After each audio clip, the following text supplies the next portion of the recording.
नमस्कार दोस्तों, आपका स्वागत है हमारे YouTube चैनल पर। आशा करता हूँ आप एकदम स्वस्थ और सुरक्षित होंगे और आपकी 12th की जो पढ़ाई है वो एकदम पुरजोर से चल रही होगी।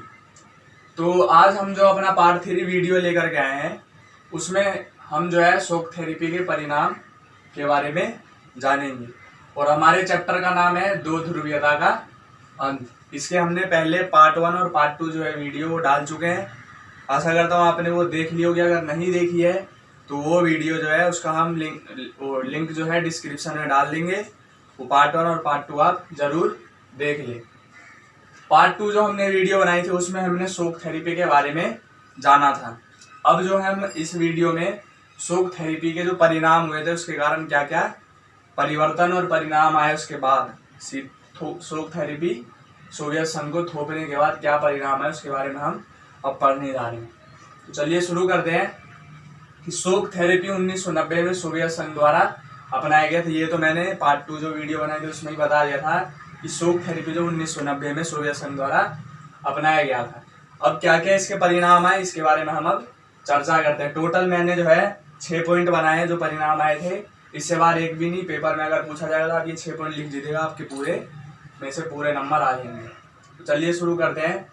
अर्थव्यवस्था चरमरा गया था पूर्ण रूप से। अब परिणाम क्या आया, जो सोवियत संघ की जो अर्थव्यवस्था थी वो पूर्ण रूप से क्या हो गई, अब एकदम खत्म हो गई। चलिए थोड़ा इसका विस्तार से समझते हैं कि सोवियत संघ की अर्थव्यवस्था और खराब हो गई क्योंकि फायदा जो है गुट पश्चिमी गुट जो थी वो ले रही थी। अब क्या हुआ, अर्थव्यवस्था चरमाने का कारण क्या था? इसका कारण ये था कि सोवियत संघ का इस्तेमाल किया जाता है किनके द्वारा, पश्चिमी गुट द्वारा। क्योंकि जो पश्चिमी जो देश थे वो क्या कर रहे थे, सोवियत संघ में आसानी से आकर के व्यापार कर सकते। ये क्या था, एक योजना बना दी गई थी। तो सारा का सारा जो है सिर्फ पश्चिमी देशों ने क्या करा, सोवियत संघ में उद्योग लगा दिए। इसके कारण सिर्फ और सिर्फ पश्चिमी देशों को फायदा हुआ, सारा पैसा लूट करके चले गए वो, और जो है सोवियत संघ को एकदम बहुत ज़्यादा ही हानि हो गई। ये हमारा पहला पॉइंट था। दूसरा पॉइंट था औद्योगिक ढांचा जो था एकदम तहस नहस हो गया। औद्योगिक ढांचा एकदम क्या हो गया, तहस नहस हो गया। उद्योग एकदम बर्बाद हो गए। क्यों हुए, विस्तार से समझते हैं। ऐसा इसलिए हुआ क्योंकि 90% से ज़्यादा उद्योगों का क्या कर दिया गया, निजीकरण। जो शोक थेरेपी था इसका मुख्य मकसद यही था कि जो सरकार के द्वारा जो सामूहिक रूप से जो चलाया जा रहा है उसका क्या कर दो, निजी कर दो, प्राइवेट कर दो एकदम। तो 90% से ज़्यादा जो उद्योग जो सरकारी जो थे और जो थोड़े कम अमीर जो उद्योगपति थे उन सबसे क्या किया गया, सारा उद्योग छीन लिया गया। तो क्या हुआ, एक समय ऐसा आया, उस समय ऐसा हुआ कि 90% से ज़्यादा उद्योगों का निजीकरण कर दिया गया। इससे ही क्या कहा जाता है, इतिहास का सबसे बड़ा गराज सेल कहा जाता है। इतिहास का सबसे बड़ा गराज सेल इसे ही कहा जाता है, 90% से ज़्यादा जिसमें क्या हुई थी, उद्योगों का निजीकरण कर दिया गया था। तो ये क्वेश्चन आपका 1 नंबर में पूछ भी लिया जाता है। जो शोक थेरेपी में जो औद्योगिक ढांचा का जो निजीकरण हुआ था उसे क्या कहा जाता है, तो उसे कहा जाता है गराज सेल। सबसे बड़ा ये गराज सेल था। अब चलते तीसरे पॉइंट की तरफ। इस सोवियत संघ की क्या हुई, मुद्रा जो रूबल थी उसमें क्या हो गया, गिरावट आ गई। तो तीसरा पॉइंट हमारा ये था, सोवियत संघ की क्या थी, मुद्रा रूबल थी। अब हम ये भी जानते हैं कि जो सोवियत संघ का विघटन हुआ था तो यही मुद्रा जो है इसका किसका प्रतीक बन गई थी, रूस का। उससे पहले किसकी थी, सोवियत संघ की। सोवियत संघ की क्या होगी, जो मुद्रा रूबल थी वो बिल्कुल एकदम नीचे आ गई। किसी भी देश में इसकी ज़्यादा वैल्यू अब रह नहीं गई थी। क्यों, क्योंकि पश्चिमी देशों ने इसकी पूरी की पूरी जो है अहमियत एकदम खत्म कर दी। अब चलते हैं चौथे पॉइंट की तरफ। तो 1999 की बात है।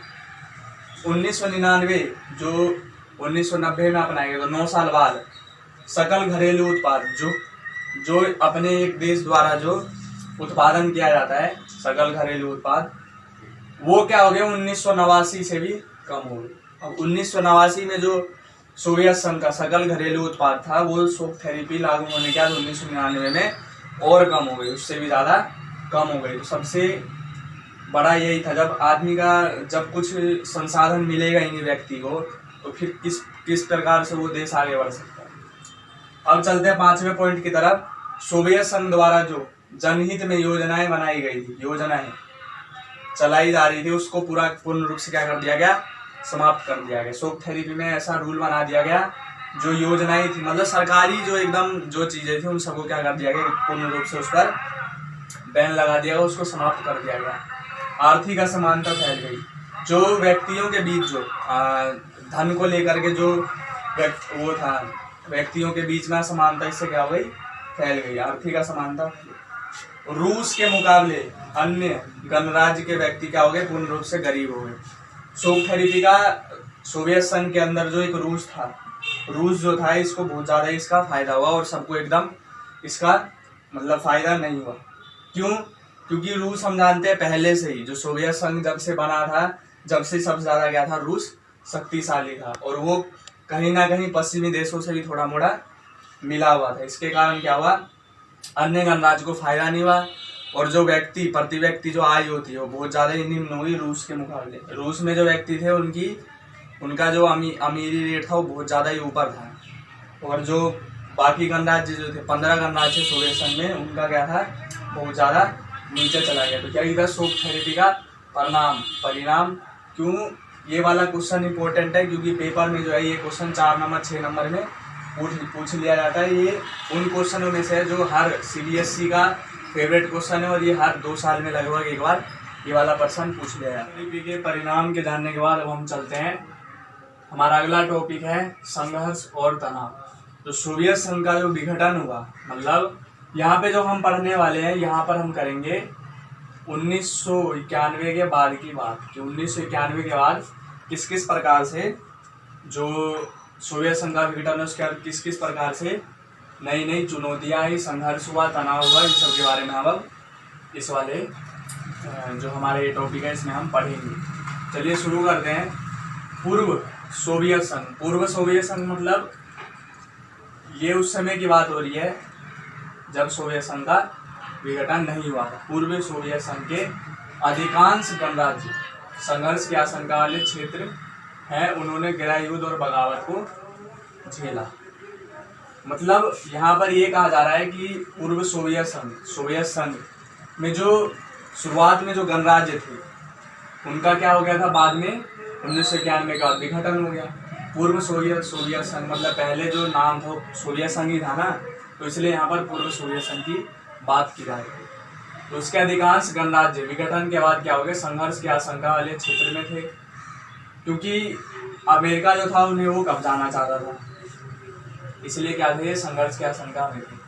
तो इन्होंने क्या करा, इन्होंने गृह युद्ध और बगावत को झेला। बहुत ज़्यादा ही क्या हुआ, यहाँ पर बगावत हुई, क्योंकि जो देश जो एक दूसरे से मिल करके बने हुए थे वो क्या चाह रहे थे, अपना एक स्वतंत्र देश चाह रहे थे। तो चलिए हम अपना संघर्ष और तनाव किस किस प्रकार से देखा गया, कुछ यहाँ पर हमारे जो NCERT बुक उसमें दिए गए थे वो सारे मैंने यहाँ पर लिख दिए हैं। इससे बाहर एक भी नहीं है। इसमें से आपका 6 नंबर 4 नंबर का प्रश्न नहीं बनता, सिर्फ 1 ही 2 नंबर का प्रश्न बनता है, वो सीधा पेपर में पूछ लिया जाता है। तो चलिए हम पहला शुरू करते हैं। सबसे पहले देखा गया जो संघर्ष हुआ वो देखा गया, रूस के 2 गणराज्य थे जिनका नाम था चेचन्या और दागिस्तान।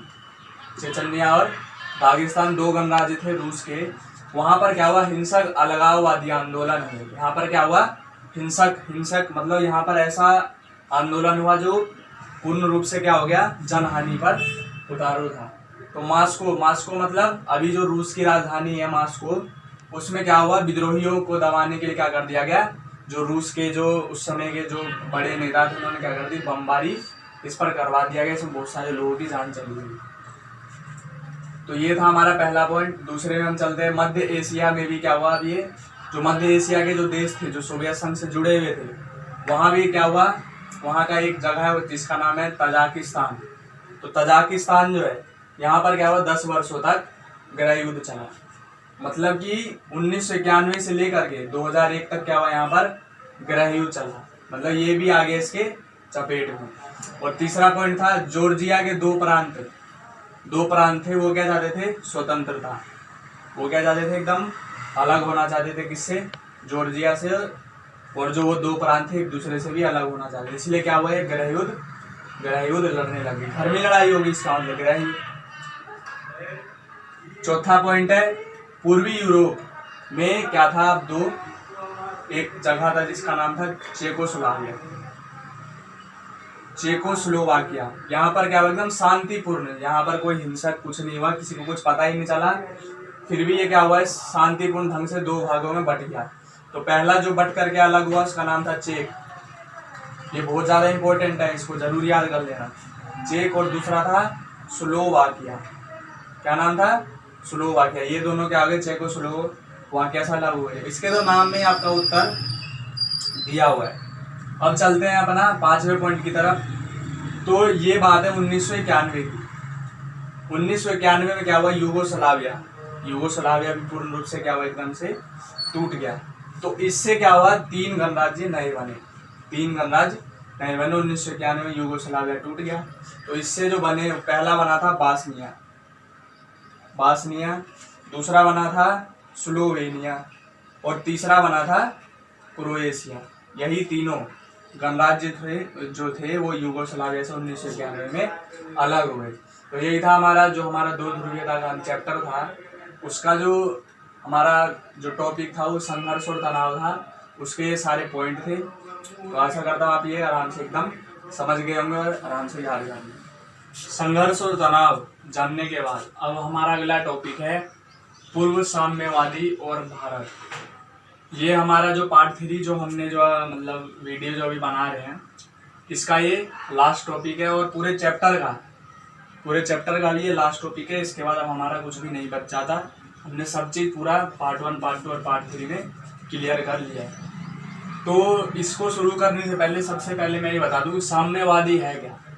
साम्यवादी मतलब सोवियत संघ। साम्यवादी का मतलब क्या होता है, सोवियत संघ। यहाँ पर पेपर में ये भी दे सकता है जो पूर्व सोवियत संघ, पूर्व साम्यवादी, बात एकदम बराबर है। तो पूर्व साम्यवादी और भारत के बीच में क्या बातें हुई, क्या समानताएं थी, उनकी विचारधारा कैसी थी, भारत और पूर्व साम्यवादी के बीच में, इसके बारे में हम इस चैप्टर में इस वाले पार्ट में हम पढ़ेंगे। चलिए शुरू करते हैं। सबसे पहले तो पूर्व साम्यवादी और भारत के बीच में कुछ जो रिश्ते होते हैं ना, संस्कृति को लेकर के, कल्चर को लेकर के, उसमें बहुत ज़्यादा क्या थी, समानता थी। तो सबसे पहले हम वो फिल्मों में देखने को मिली। भारत के जो फिल्म होते थे वो क्या होते थे, जो साम्यवाद सोवियत संघ जो था उसमें बहुत ज़्यादा ही प्रचलित थे। लगभग हर घर में भारत के ये फिल्म जो होते थे वो ज़्यादा से ज़्यादा देखे जाते थे। भारत के जो भी हीरो होते थे वो रूस में भी और सोवियत संघ में भी, अगर आप किसी भी घर में अगर चले जाओगे तो वो भारत के जो हीरोइन का नाम अवश्य ही जानते होंगे। अभी भी देखने को ये बहुत ज़्यादा मात्रा में मिलता है। अब दोनों देशों का कुछ एक सपना था, दोनों देशों की विचारधारा जो थी बहुत ज़्यादा ही समान थी। क्यों? क्योंकि ये हमें देखने को मिला कि ये जो दोनों जो थे, सोवियत संघ और भारत, दोनों क्या चाहते थे, बहुध्रुवीय विश्व। अब बहुध्रुवीय विश्व क्या होता है, बहुध्रुवीय विश्व का मतलब ये होता है कि ऐसा विश्व जिसमें हर देश का बोलबाला हो, कोई भी जो देश है वो अपने हित के अनुसार क्या कर सके, काम कर सके। तो यही बहुध्रुवीय विश्व होता है। अब क्या हुआ, भारत और रूस के बीच, रूस और भारत के बीच क्या हुआ, 2001 में 80 द्विपक्षीय बातों पर समझौता हुआ था। तो ये जो आपका 1 नंबर में पूछ लिया जाता है, जो 80 द्विपक्षीय जो बातों पर समझौता हुआ था, ये कब हुआ था, 2001 में। अब हम चलते हैं भारत और रूस की विचारधारा जो थी वो कैसी थी, वो कैसा विश्व की कल्पना करते थे, उसके बारे में हम अब जानते हैं। इसके टोटल मैंने 5 पॉइंट लिखे हैं। ये 5 पॉइंट बहुत ज़्यादा ही इम्पोर्टेंट है। सबसे पहले सुरक्षा की सामूहिक जिम्मेदारी, मतलब भारत और रूस की ऐसी नीति थी कि अगर कोई गरीब देश या फिर जो निर्दोष देश है उस पर अगर कोई बड़ा देश अगर कब्जा करना चाहे तो उस पर क्या करो, सामूहिक कार्यवाही करो। कोई भी देश हो वो बेशक, उसको नीचे गिराने के लिए सामूहिक कार्यवाही करना चाहिए। उसको जो छोटा देश है उसको क्या करना चाहिए, सुरक्षा देना चाहिए। दूसरा पॉइंट है विदेश नीति। हर वही ऐसा, मतलब भारत और रूस ये चाह रहे थे कि हर एक देश की क्या हो, अपनी अपनी विदेश नीति हो।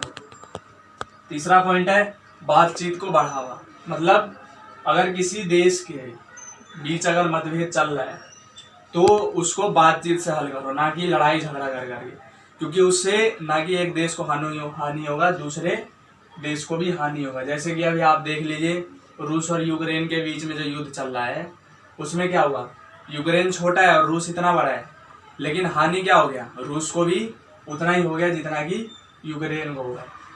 तो बातचीत को बढ़ावा देना बहुत ज़्यादा जरूरी है, भारत और रूस ऐसा मानते थे। चौथा पॉइंट, संयुक्त राष्ट्र संघ को प्राथमिकता तथा उनके द्वारा फैसला दिया जाना चाहिए। मतलब रूस और भारत ये चाहते थे कि एक ऐसा संघ बनाया जाए जो कि बना ही हुआ था, लेकिन उस पर क्या हो रहा था, अमेरिका का जैसा ज़्यादा से ज़्यादा क्या वर्चस्व दिख रहा था। तो इनकी नीति ये थी कि संयुक्त राष्ट्र संघ को प्राथमिकता दी जाए और उनके द्वारा सिर्फ फैसला दिया जाना चाहिए, इसमें दूसरे का हस्तक्षेप नहीं होना चाहिए। अब पांचवा पॉइंट ये है कि लोकतांत्रिक व्यवस्था। हम ये जानते हैं किसी देश में लोकतांत्रिक व्यवस्था बहुत ज़्यादा जरूरी है, लेकिन यही चीज़ पूरे विश्व में भी लागू होना चाहिए। लोकतांत्रिक व्यवस्था मतलब यहाँ पर आपको लोग से विश्व में क्या होना चाहिए, इसको ये वाली जो व्यवस्था है उसको अपनाना चाहिए, जिससे अगर किसी देश को कोई प्रॉब्लम है, छोटे देश को भी, तो वो भी जाकर क्या करे, संयुक्त राष्ट्र संघ में अपनी बात रख सके और उसका फिर संयुक्त राष्ट्र संघ समाधान करे। तो यही था हमारा दो ध्रुवीयता का अंत, जो हमारा दूसरा चैप्टर था पॉलिटिकल साइंस का, उसका ये लास्ट टॉपिक था। आशा करता हूँ आपको जो ये मैंने जो वीडियो बनाई आपको अच्छी लगी होगी, और पार्ट 1 पार्ट 2 जिन्होंने नहीं देखी है वो अवश्य देख लें, और इस वीडियो को लाइक करें, चैनल को सब्सक्राइब करें, ज़्यादा से ज़्यादा शेयर करें। धन्यवाद। जय हिंद दोस्तों।